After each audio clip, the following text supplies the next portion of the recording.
to the Daily Review. This is Fed Razak, Senior Trading Strategist here at CM Trading. And today is June 3rd, 2024, and today is Monday morning. So looking at the highlights of the day, the U.S. markets rally back. But first, looking at today's major economic events. So at 4 p.m. South African time, we have an ISM Manufacturing PMI number coming out.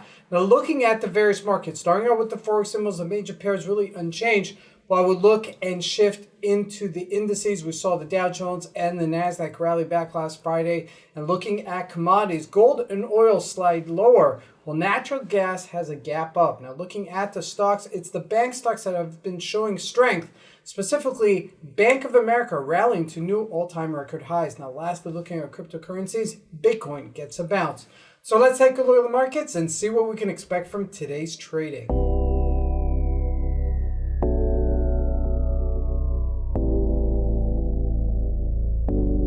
So here we go. First, starting out with the Euro USD. Even though the major pairs are really unchanged, I just want to make a highlight of this, okay? We're trading at 108.52 right now. On Friday, we traded at 108.12-ish level, so it's a 40-pip move. It's really very choppy, okay, especially the Euro USD. However, let's take a look at the Japanese yen.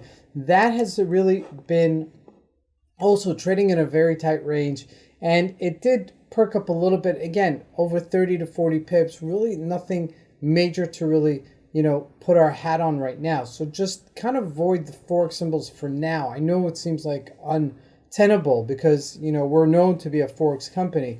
However, commodities are trading a much better. And let's take a look at this because natural gas just this morning went from 251 up to 267.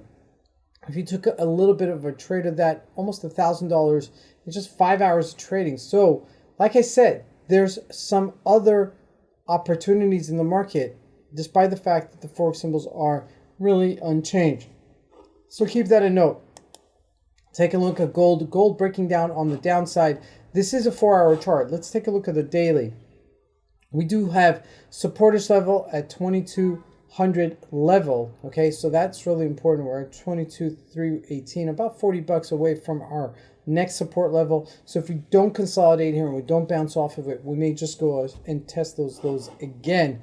Now jumping into lastly, crude oil also trading right back down to its supporters level at $76. So we're getting into a point where it's going to start looking very interesting. If we look to buy it at these levels, that's something to consider at this area as it hits support. Okay, now jumping to the US markets, this is where it's at. Let's take a look at the Dow Jones first, even though the NASDAQ came up. Let's take a look at it. All right, so here we go.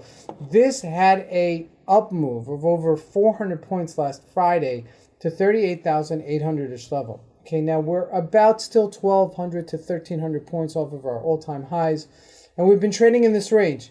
Keep this in mind. The Dow Jones reflects many of the old stocks, the banks, the conglomerates, all that type of stuff.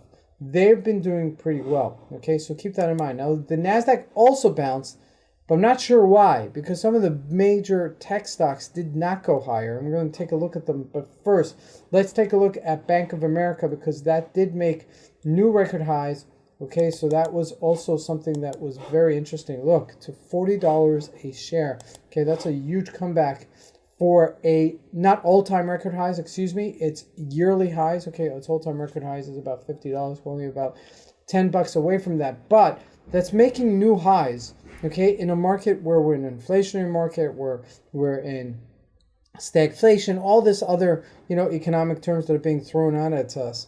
But it's making new highs, okay? So keep that in mind. Now, JP Morgan also was the other one that was really strong, up $2.50 in the day. Look at that. That's orbital as that moved upwards. Now, our resistance is 205, so keep that in mind.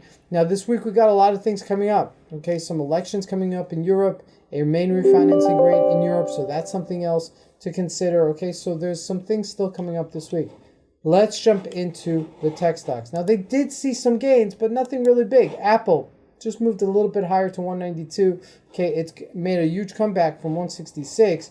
But nothing really big. Facebook just trading in a range, did bounce as well, but nothing really big. Microsoft was dead, okay? Actually looked like it was going to sell off and almost test that 400-ish level, okay? But made a comeback, okay? Look at that hammer formation, okay, on the bottom side. This is maybe a bullish formation. Okay, so keep that in mind, especially since we dipped below a 30-day moving average and then closed above it, right? So that may be a beginning of a bullish formation as that bounces off of this level.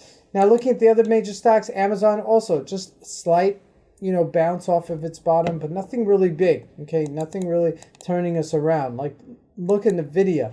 Okay, NVIDIA also had a way up. Okay, even though it sold off from its 1100-ish level, it did fill in the gap. Okay, that was really important. At 1061, it filled in the gap and bounced off of it. So I do anticipate that we'll have another rally on the upside for the tech stocks, just a matter of time, as we're still in summer trading. Okay, we're officially there. June has finally come in. Now, looking at cryptocurrencies, Bitcoin does get a bounce. Okay, we've been looking for this. It's been in a tight range, right, between 70-ish thousand and 68-ish thousand. Okay, remember we're just at 68,900-ish level, almost 69,000. So this may still get a further bounce as that closes in at 70K. So keep this in mind for later today. This is Fed Razak. I want to wish you guys a great trading day. Thank you.